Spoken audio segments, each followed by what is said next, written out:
किसी की निंदा नहीं करनी चाहिए और ना ही सुननी चाहिए, लेकिन कोई हमें अपना समझकर वो दुख हमारे साथ शेयर करना चाहे तो ये सुनना उचित है महाराज। हाँ, उसमें कोई अपनी बात, जैसे हम अपनी बात आपसे बता रहे हैं, ये बात अलग हो गई, लेकिन हम उनकी बात आपसे बता रहे हैं कोई बहुत गलत आदमी है, वैसा है वैसा है, ये निंदा होगी। पर निंदा के सुनेते आवत नहीं कछु हाथ, मूरख पर्वत पाप को ले चल अपने साथ। परदोष दर्शन, परदोष कथन, परदोष चिंतन, ये अंतःकरण को बहुत जल्दी मलिन कर देता है। इसलिए हम अपनी बात आपसे बता रहे हैं, आप मित्रवत सुन रहे हैं, वो बात अलग है, लेकिन हम दूसरे की बात आपसे कह रहे हैं, वो निंदा हो गई, वो चुगली हो गई, वो नहीं सुनना चाहिए। महाराज जी, जिन्होंने हमारे साथ कुछ बुरा किया हो, कोई कर ही नहीं सकता, हमारा कर्म ही हमें बुरे परिस्थिति में डालता है।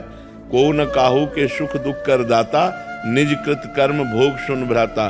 जब हमारा कर्म दंड देगा तो वो किसी व्यक्ति के दिमाग में बैठेगा, कोई घटना बनेगा, कोई परिस्थिति बनेगा, तभी तो हमें दुख देगा। तो कोई व्यक्ति हमें दुख नहीं देता, हमारा कर्म उसकी बुद्धि में बैठकर हमको दंड दिलाता है। इसलिए हम किसी को बुरा ना कहें। बुरा जो देखन मैं चला, बुरा न मिलिया कोय, जो दिल खोजूं आपनो तो हमसे बुरा न करो। तो हमारे द्वारा जो बुरे आचरण हुए वही किसी व्यक्ति वस्तु स्थान में घटना बन करके हमें दुख देते हैं। सिद्धांत की बात है, जो आध्यात्मिक सिद्धांत की, मनमानी तो कुछ भी बोलो, आध्यात्मिक सिद्धांत की बात यह है कि अवश्य में वो भोक्तव्यम कृतम कर्म शुभाशुभम, जो हमसे शुभ और अशुभ कर्म हुए वो हमें भोगने पड़ेंगे। यदि हमारे को दुख नहीं भोगना लिखा है तो तुम लाख उपाय कर लो, हमें दुख नहीं पहुंचेगा।